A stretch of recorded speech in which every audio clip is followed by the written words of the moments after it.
The courtroom hums with the low rustle of papers and distant footsteps. Fluorescent lights cast a pale glow across the polished floor, where the faint echo of a gavel once marked the beginning of countless cases. Today, though, something feels different. Quieter, heavier. A man in his mid-30s stands before the bench, his faded construction jacket creased from long hours of labor. His boots are dusted with concrete powder. He looks like someone who's carried more burdens than he's spoken about. Before Judge Caprio can open the case file, the man takes a breath, small, shaky, and says, "Your Honor, I'm guilty." A hush ripples through the courtroom. Even the stenographer pauses mid-keystroke.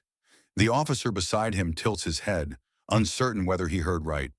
Defendants usually come armed with excuses, late for work, bad signage, broken meters. But this man's words cut through that pattern like a clean wind. Judge Caprio lifts his gaze, studying him. The man's eyes don't shift or search for sympathy. They're steady, grounded in something deeper, a quiet decision already made long before he entered the room. "Guilty?" the judge repeats, his tone curious rather than accusatory. "Yes, Your Honor," the man replies, voice steady now. "No excuses. It was my mistake." The courtroom holds its breath. There's no defiance, no bitterness, just a man who came to speak the truth, even when silence would have been easier. Judge Caprio leans forward, resting his chin on folded hands, a faint smile ghosting his lips. Something in the air has shifted. Sometimes, the most powerful sound in a courtroom isn't the gavel, but the truth, spoken plainly. Judge Caprio lifts his reading glasses and sets them gently on the desk. The courtroom is still, not tense, just deeply attentive. Even the hum of the air conditioner seems softer now, as though the room itself is listening. "You're admitting guilt," the judge begins, his voice slow and deliberate.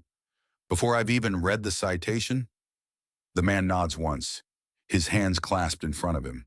"Yes, sir, I did it. No excuses." There's no trembling now, only a quiet steadiness that feels both humble and brave. The officer beside him shifts slightly, glancing toward the judge as if waiting for the usual rhythm, the back-and-forth explanations, the defensive stories. But none come. Caprio leans back in his chair, fingers interlaced over his robe. His expression softens into something between curiosity and admiration. "Were you in a rush to get to work? Maybe running late?" The man shakes his head. "No, Your Honor. I just wasn't paying attention. I knew the sign. I knew the rule. I was wrong." The judge tilts his head slightly. The courtroom feels almost like a church now. Quiet, reflective, everyone aware they're witnessing something rare. The man's words hang in the air longer than expected, resonating far beyond their simplicity. Judge Caprio lets out a slow breath. "It's not every day someone walks in here ready to take full responsibility. Most folks fight harder to avoid blame than to find the truth." The man smiles faintly, the kind that shows both pride and weariness. "My dad used to say, if you mess up, own it. It's cheaper than lying." That draws a gentle chuckle from a few people in the gallery. Not laughter at him, but with him.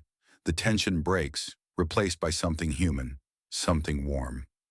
Judge Caprio nods slowly, as though filing that quote away in his own memory. "Your father raised you well," he says quietly. Then turning to the clerk, "Let's keep this man's honesty in mind as we move forward." In a place built on judgment, sincerity can still silence the room. Judge Caprio leans forward, elbows resting on the bench. The man stands motionless, head slightly bowed, as though unsure what comes next. The judge studies him, not the way a court weighs guilt, but the way one human reads another's soul. "Sir," Caprio says quietly, "you could have come in here like many do. Blame the weather, the traffic, the sign, yet you didn't. Why?" The man hesitates, his throat tightening. He swallows, then speaks. Voice soft, but clear enough for everyone to hear. "My son was in the car that day," he says. "He's 8. He saw the flashing lights when I got pulled over. He asked me later, 'Dad, are you going to tell the truth in court?'" Judge Caprio leans back in his chair, silent for a long moment. The entire courtroom waits. The air feels charged, not with tension, but with the quiet weight of something good about to happen. The judge finally speaks, his voice steady but warm. Sir, he begins, tapping his pen lightly on the desk. In all my years sitting on this bench, I've seen anger, excuses, sometimes even tears. But pure honesty, that's rare. The man stands still, hands folded, eyes lowered out of respect. Caprio continues, his tone deepening. The law is about accountability, but justice, true justice, is also about character. You've shown something this courtroom doesn't see enough of. He pauses. Then the faintest smile forms on his face. Sir, this court rarely rewards honesty like this, but maybe it should. The gallery stirs. The officer glances at the clerk, eyebrows raised. Even the bailiff looks up from his notes. Judge Caprio leans forward, resting his forearms on the desk. You admitted fault without being asked. You told the truth, not for personal gain, but because your son was watching. That, to me, is priceless. He takes a breath, the pen now resting still in his hand. The charge, he says firmly, is dismissed. A soft murmur spreads through the room. Surprise, then quiet applause from the back. The man blinks, stunned. Dismissed, Your Honor? You mean? Yes, Caprio interrupts kindly. You're free to go. But more importantly, you're free to walk out of here knowing your son has the best example a child could ask for. The man's lips quiver slightly. He nods, voice breaking just enough to reveal the gratitude beneath. Thank you, Your Honor. Truly. Caprio nods back, eyes kind. No, sir. Thank you for reminding us that truth still has a place in this room. The gavel didn't just end a case that day. It marked the moment honesty was honored above all else. The courtroom empties, but the silence that remains carries meaning. Judge Caprio sits alone for a moment, staring at the bench where the man once stood. His gavel rests untouched. In that stillness, the essence of what just happened lingers. The rare sound of truth uncoated by fear or strategy. Narrator, calm and warm. In a world where excuses come faster than apologies, honesty feels like an act of courage. That man could have spun a story, saved a few dollars, saved some face. But instead, he chose something priceless. He showed his son, and everyone watching, that truth is not weakness, it's strength.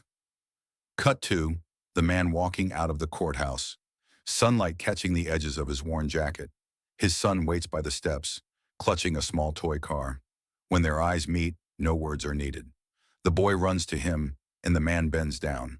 Relieved, proud, human. Justice didn't end at the bench that morning. It walked out the door, hand in hand with a father and his son. Because sometimes the greatest verdict isn't about guilt or innocence. It's about the kind of person you choose to be when no one's watching. The music swells gently. A few piano notes, then a fade into silence. Honesty doesn't always set you free in the legal sense, but it sets you free inside. And that freedom, friends, is the truest form of justice.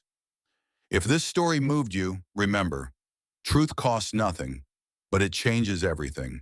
Subscribe for more stories where real justice meets real humanity.